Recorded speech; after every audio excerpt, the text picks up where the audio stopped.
Hey everyone! In this video, I'm going to show you how to get a LinkedIn API key. Okay, let's get started. First, log into your LinkedIn account. After that, go to the LinkedIn Developer Portal at linkedin.com/developers. This is the place where you can create an app to get your API key. Now, click on the Create App option and enter a name for your app. Next, connect the app to your LinkedIn company page or your personal LinkedIn page. You can also add a privacy policy URL if you want, but this step is optional. Then, upload a logo for your app.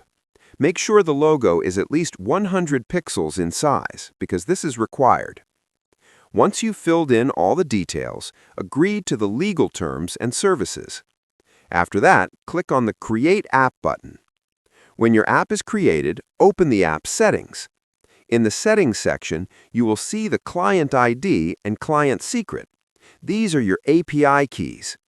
You can copy the Client ID or the Client Secret based on what you need for your integration. If needed, you can also generate a new key.